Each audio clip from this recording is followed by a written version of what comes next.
이번 금요일 날 무슨 날이라고요? 예? 1분도 안 지났는데 부흥의 날입니다.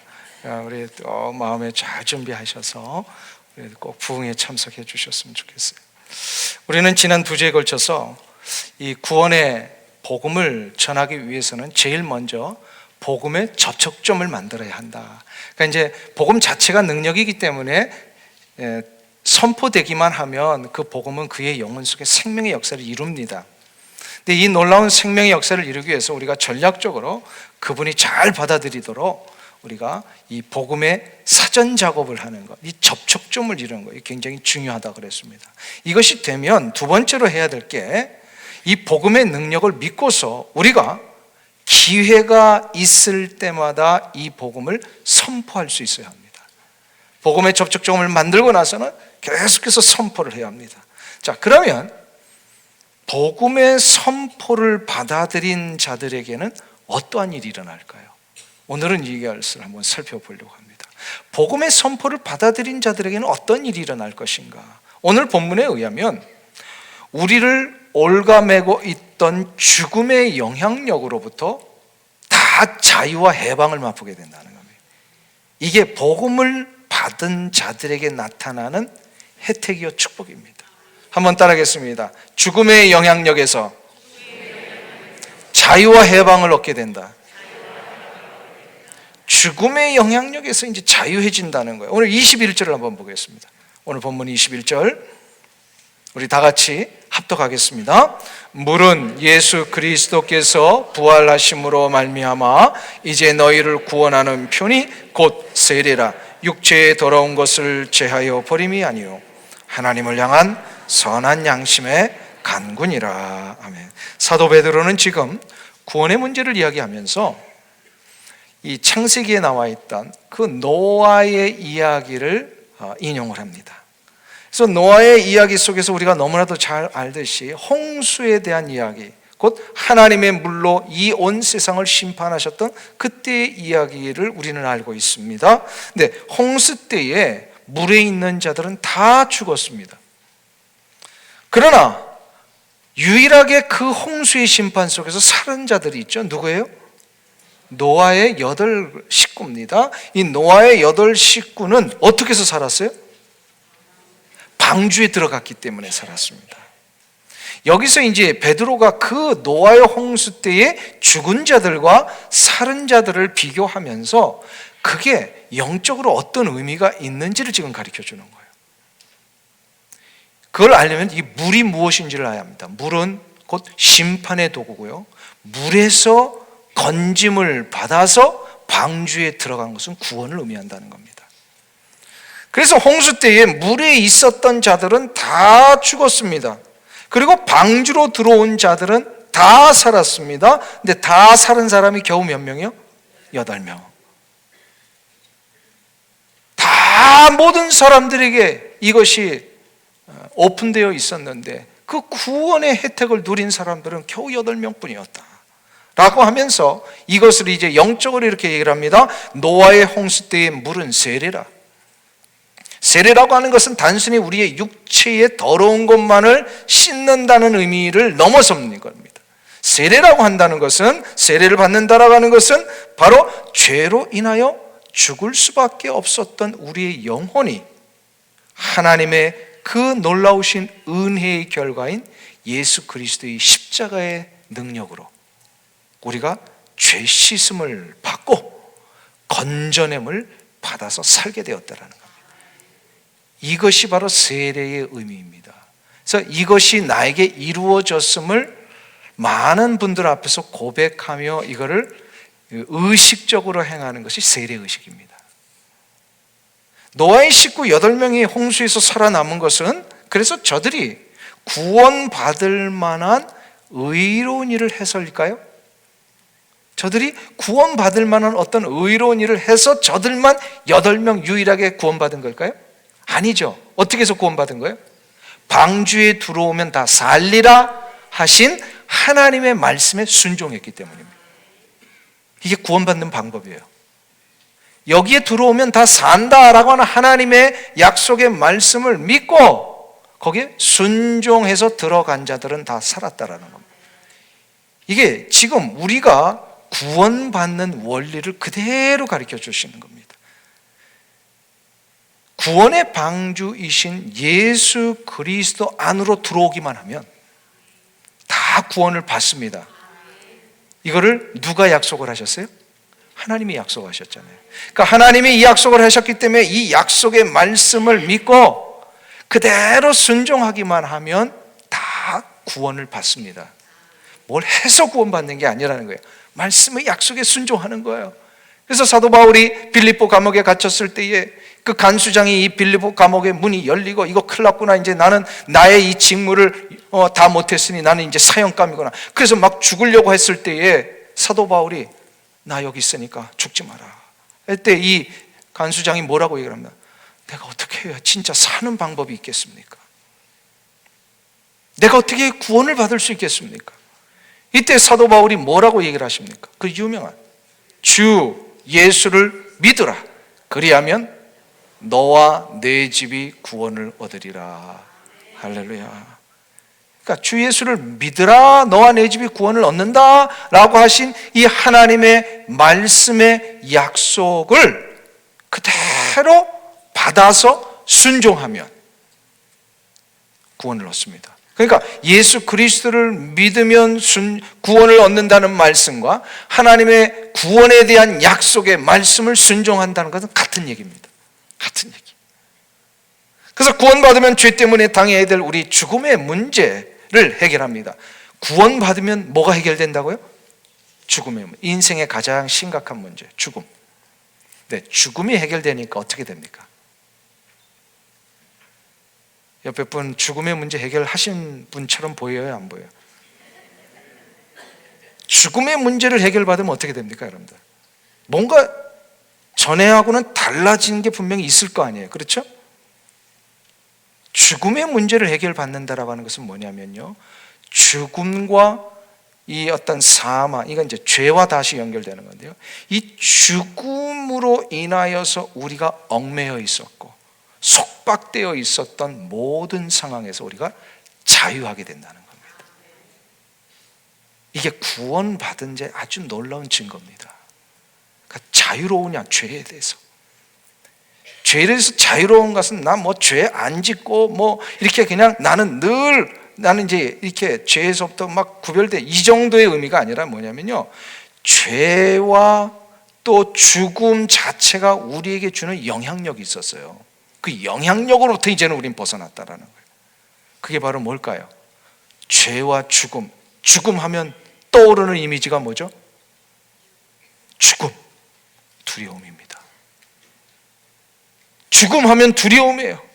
죽음 하면 고통이에요. 죽음 하면 절망이에요. 이 두려움과 고통과 절망이라고 하는 이것이 왜 왔느냐? 죽음 때문에 온 거예요. 그러니까 우리는 죽음을 향하여 달려가고 있기 때문에 아직 지금 죽지 않았는데도 이 두려움에 막 사로잡혀 있는 거예요, 우리의 삶이. 죽음 때문에 온 두려움인데 이 두려움이 돈 때문에 두려움인 줄 알고 우리가 잘못 알는 거예요. 우리 죽음 때문에 우리가 고통을 받고 있는데 이 고통이 내가 뭘 실수해가지고 고통받고 있는 줄로 안단 말이에요. 그게 아니라 원래는 죽음 때문에 오는 영향력인데 우리의 삶에 일어나는 이 많은 일상의 일들로 인하여 그 영향력에서 우리가 계속해서 벗어나질 못하는 거예요. 고통과 절망과 탄식 속에 살고 있습니다. 그런데 한번 보세요. 이 죽음에서 자유하니까, 죽음으로부터 우리가 문제를 해결받으니까 해방된 자로 살게 됩니다. 그래서 로마서 8장 1절과 2절에서 사도 바울이 뭐라고 얘기를 하십니까? 그러므로 이제 그리스도 예수 안에 있는 자에게는 결코 정죄함이 없나니 이는 그리스도 예수 안에 있는 생명의 성령의 법이 죄와 사망의 법에서 너를 해방하였습니다. 우리가 예수 믿으면은요, 예수 믿는 순간 우리 안에 누가 임재하시죠? 성령님이 임재하십니다. 믿으세요? 성령님이 임재하신다는 것은 우리의 삶에 뭐가 나타나는 거예요? 성령님은 누구세요? 고린도후서 3장 17절에 보면요, 주는 영이시니 주의 영이 계신 곳에는 뭐가 있느니라? 자유함이 있느니라. 한번 따르겠습니다. 주는 영이시니 주의 영이 계신 곳에는 자유함이 있느니라. 주의 영이 계신 곳에는 자유함이 있어요. 그러니까 이 주의 영이 성령이시잖아요. 우리가 예수를 믿는 순간부터 다 성령을 받게 되는 거 믿으십니까? 여러분들 다 지금 성령이 임하신 거예요. 근데 이걸 모르고 이제 사시는 분들이 참 많은데, 이미 내 안에 성령이 임하셨어요. 성령이 임하신 걸 자꾸 모르게 만드는 게 사탄의 방해란 말이에요. 내가 성령 임하시지 않은 것처럼 자꾸 생각하고 그렇게 살게 만든단 말이에요. 그래서 우리는 자꾸 이제 성령이 임하신 것을 믿고 성령님과 자꾸 교제를 해야 되는 거예요. 교제를 하는데 이 성령님이 임하시는 순간부터 우리에게 나타나는 놀라운 한 가지 축복이 뭐냐면 자유함을 얻어요. 해방감을 얻어요. 그래서 이것이 얼마나 놀라웠던지요, 다윗은 시편 16편 7절에서 이렇게 고백합니다.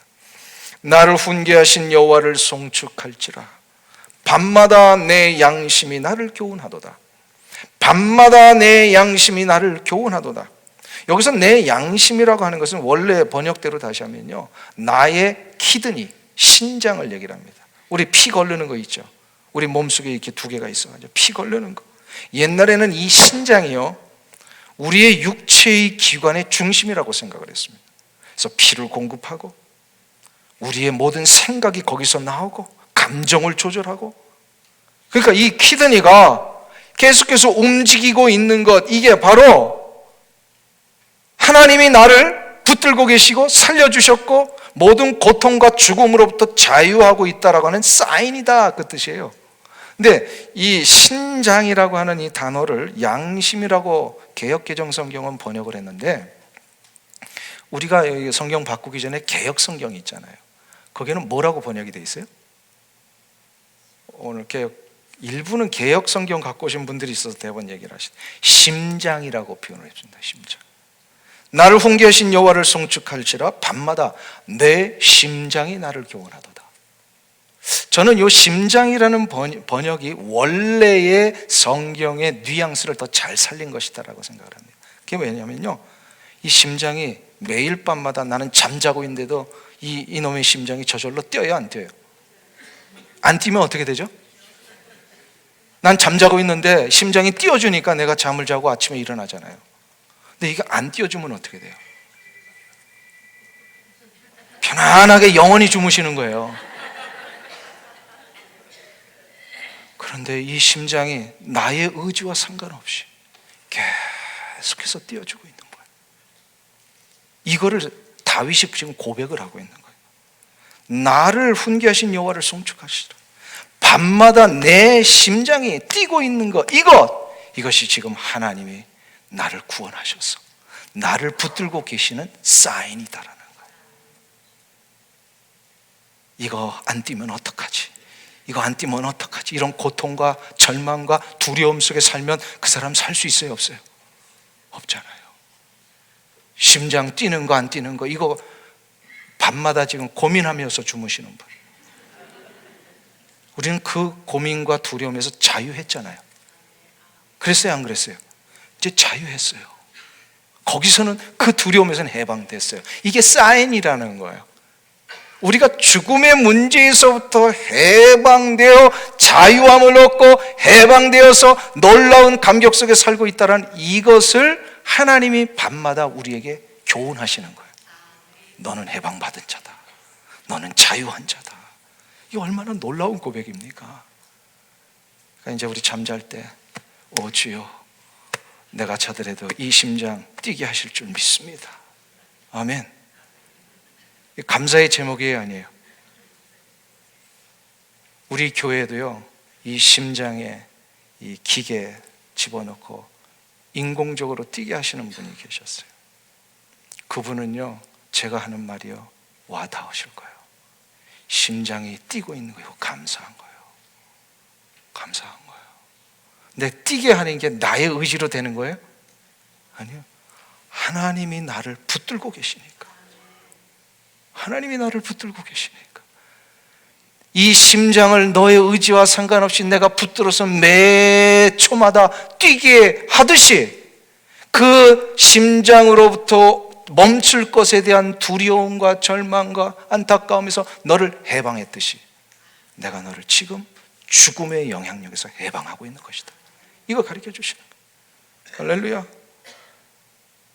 이러한 사인을 진짜 느끼면서 사시는 분들에게는요, 자유와 해방을 진짜 얻으신 분들에게는요, 한 가지 증거가 나타납니다. 제가 아까 여쭤봤는데 여러분들 이 구원으로 인하여 자유와 해방을 경험하신 분입니까? 자유와 해방을 받으셨습니까? 아멘? 그렇다면 아멘 안 하신 분들은 뭐 할 수 없고요. 아멘 하신 분들 한번 점검을 해보세요. 그분이 내가 진짜 자유와 해방을 받은 것이 진짜인지를 아는 증거들이 어디 있느냐? 혹시 뭔지 아세요?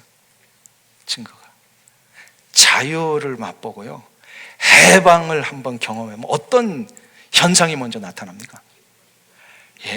기뻐가지고 막 소리를 치고요, 막 뛰면서요, 감격해가지고 주체를 못합니다. 그래요, 안 그래요? 우리가 일제 36년 동안 억압되어 있고 막 그랬다가요, 우리 역사의 기록책에도 보세요. 혹시 그때 해방 때 어린 시절을 보내셨던 분들 한번 보세요. 누가 나오라고 그래서 나왔어요? 아니요. 길거리에 어린아이부터 노인에 이르기까지 모두가 나와서요, 그냥 기뻐가지고 만세 만세를 불렀어요. 36년 동안의 이 억압이 얼마나 힘들었던지. 그러니까 해방을 진짜 경험하면 뭐가 있어요? 소리를 치고 감격하고 기쁨이 넘쳐나고. 할렐루야. 그러니까 좀 소리 좀 치면서 우리 사시자고요. 소리, 감격을 막 표현하고 사시자고요. 할렐루야. 점잖은 것도 좋아하는데요, 너무 표현 안 하면 어떻게 돼요? 심장에 무리가 와요. 표현 안 하면 심장에 무리야. 아파도 표현 안 하고 좋아도 표현 안 하고 그 모든 힘이 다 일로 가니까 무리가 온단 말이에요. 쫙 표현하자는 말이에요. 기쁘면 기쁘다고 표현하고. 그게 이제 우리 자유와 해방을 맛본 자의 증거입니다. 한국에서 군대 내무반 생활 혹시 해보신 분들은 아실 텐데요, 군대 내무반에 들어가면요, 지금은 안 그런 것 같아요. 근데 얼마 전까지만 해도요, 이 군대 내무반 막사들이요, 에어컨이 없었어요. 제가 군대 생활 할 때만 해도 에어컨이 없었어요. 그러니까 이 더운 여름에 이 좁은 막사에 이제 그 군인들이 막 같이 공동생활 하니까 얼마나 덥습니까? 그래가지고 더운 여름철에는요, 막사에서 지낼 때 더우니까 군복을 다 벗고 생활을 합니다.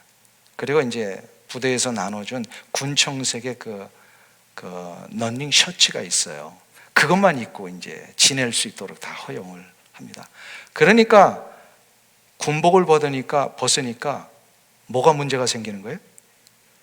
누가 계급장을 뭘 달았는지를 구별을 못하는 거예요. 근데 이제 군대 생활 서로 오래 하신 분들은 알잖아요. 저분이 병장이고 저분이 뭐 상병이고. 그런데 그 부대에 첫 부임해가지고 이등병이 왔는데 딱 내무반에 들어갔더니 다 러닝 셔츠만 입고 있어요. 그러면 누가 나의 고참인지, 누가 나의 동기, 같은 계급장을 갖고 있는지 이걸 모른단 말이에요. 그런데 아는 방법이 딱 하나 있어요. 아는 방법이. 뭐 계급장 없어도 아는 방법이. 그게 뭐냐면요, 그 내부만에서 콧노래를 부르는 사람은 분명히 누굴까요? 콧노래 부르고 있는 사람, 말년병장입니다. 왜 그럴까요? 그 내부만에서 인상 쓰고 맨날 심각하게 사는 사람은 누굴까요? 아직 제대할 날이 먼 사람. 그런데 이제는 제대할 날이 얼마 안 남았고요, 그리고 이제는 말년병장이 돼가지고 모든 일에서 열애를 해주고요, 그러니까 하는 내무반 생활이 너무 좋은 거야. 뭐 먹을 것도 갖다 주고요, 이불도 깔아주고 막 이래요. 말년병장들은 그러니까 얼마나 좋은지 몰라요. 그러니까 맨날 말년병장들은 뭐예요? 콧노래 부르고 신이 나가지고 그런단 말이에요. 자유와 해방을 미리 맛봐도 이런데, 자유와 해방을 미리 맛봐도 콧노래를 부르는데, 진짜 내 인생의 절망과 탄식과 고통 속에서 이것이 해방되는 역사를 우리가 경험한다면요, 우리의 입에서 소리가 나올 수 있고요, 외침이 있고요, 우리의 입에서 진정한 구원에 대한 감격의 찬송이 나올 수밖에 없더라는 거예요. 믿으세요? 그러니까 찬양하시는 분들 우리가 할렐루야 찬양돼. 주님의 그 놀라운 구속의 은총을 기념하라, 기억하라. 이 찬양하신 분들 구원받은 분들일까요, 아닐까요? 이 찬양을 할 수 있다는 것은요, 구원받은 자만이 할 수 있는 거예요. 한번 보세요. 구원의 감격 속에서만 이 찬양이 나오지, 전혀 구원의 감격이 없고 구원 안 받은 사람인데 이 찬양 할 수 있겠어요? 오늘 여러분들 인내 찬양부터 시작해서 나의 입에서 정말로 하나님을 찬양하고, 피난처 있으니 환난을 당한 자 다 내게로 오라, 오 이것이 나의 고백입니다 하면서 하나님 앞에 이 찬양을 드리며 우리가 예배를 시작했을 때에 그것은요 반드시 구원받은 자만이 할 수 있는 거예요. 할렐루야. 그러니까 우리는 딱 이렇게 교회 안에 있어도요 구별할 수 있는데, 보통 사람을 세 사람 정도로 분류를 할 수 있답니다. 첫 번째는요 불신자가 있어요. 그리고 두 번째로는 교인이 있고요, 세 번째로는 신자가 있습니다. 불신자는 누굴까요? 교회도 안 오고 하나님도 전혀 모르고 세상적인 것에 늘 그 기준 속에서 그냥 세상이 좋아가지고 그렇게 사는 사람들, 우리 불신자 아시죠? 이제 우리가 이제 전도해야 될 대상자들. 근데 교인이 있어요. 교인은 누굴까요? 교회는 나오는 것 같은데 어떨 때는 하나님을 아는 것 같기도 하고 어떨 때는 모르는 것 같기도 하고, 그러다가 세상적인 일이 있으면요 우선순위가 다 세상에 있어요. 그래가지고 거기 달려갔다가 그래서 이제 조금 한가해지면 교회 한두 번 나오고 이런 분들 있어요. 교인이에요. 근데 신자가 있어요. 신자는요 이 예배를 하나님 앞에 감격적으로 드리는 사람들, 내가 받은 구원이 무엇인지를 깨닫는 사람들, 주 예수 그리스도로 인하여 내가 받은 구원 때문에 날마다 나의 삶에 자유와 해방이 있음을 감사히 여기는 사람들.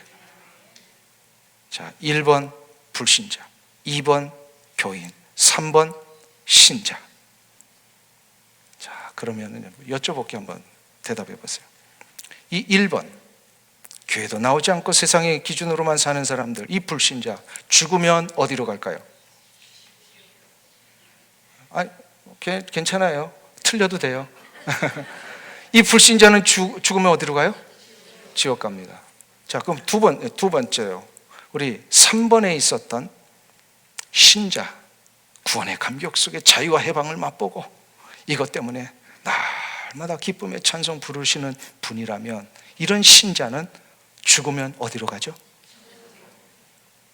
분명히 믿으십니까? 천국 갑니다.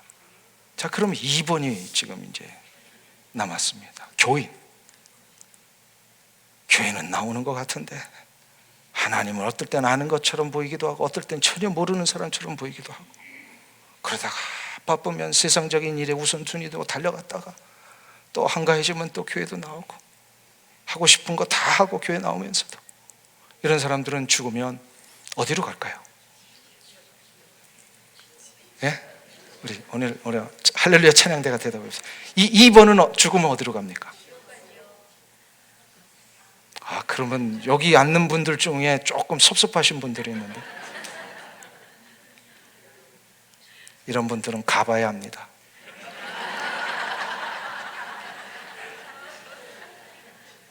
가봐야 알아요. 옆에 분을 한번 봐주세요. 이분은 몇 번? 1번, 2번, 3번. 옆에 분을 꼭 좀 봐주세요. 뭐 조금 그러면 그냥 스스로 여러분들을 한번 평가하세요. 여러분은 1번입니까? 2번입니까? 3번입니까? 아니 그냥 자기가 바라는 걸 하지 말고요, 진짜 내가 어디에 처해 있는가? 내가 어디에 처해 있는가? 나는 1번에 처해 있는가? 2번인가? 3번인가? 만일에 내가 진짜 3번이라면 증거가 있다 그랬죠? 뭐예요? 자유와 해방 때문에 뭐가 나타나요? 기쁨과 감격이 일어나는 거예요. 할렐루야. 여러분에게 이 은혜의 축복이 계속해서 일어나시길 축원합니다. 아멘. 오늘 우리는 우리 주변에 있는 이 1번에 해당되시는 분들을 좀 작정하려고 한 번 더 시간을 갖기로 했습니다. 왜냐하면 이것을 하기 위해서는요, 내가 먼저 3번에 있어야 합니다.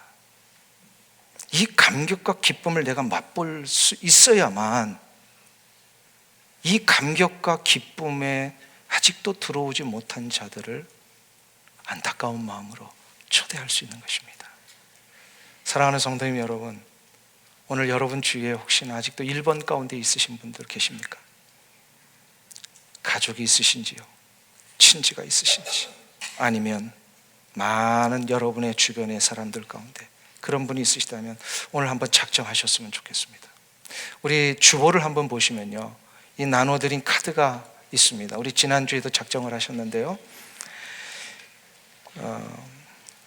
You are my VIP라고 하는 요 VIP는요 가장 소중한 분이라는 겁니다. 왜요? 여러분은 이 VIP에 해당되는 그 초대될 대상자는요, 저 영혼을 우리 주님이 아직도 기다리고 계시기 때문에 그렇습니다. 그래서 거기 한번 보시면요, 2019년 가을 영혼의 초대, 초청할 대상자를 작정합니다 하면서 여러분의 이름을 먼저 쓰시고요, 그 다음에 초청 대상자 VIP, 그리고 그분을 위한 기도의 제목이 있으시면 잘 적으셔가지고요, 나가시다가 함에 넣어주시면 되겠습니다. 제가 다시 한번 작정할 수 있는 시간을 좀 드리려고 합니다. 우리 찬양을 들으시면서 이 찬양의 곡조에 여러분의 마음을 올리시고요, 우리 한번 작정하는 시간 갖도록 하겠습니다.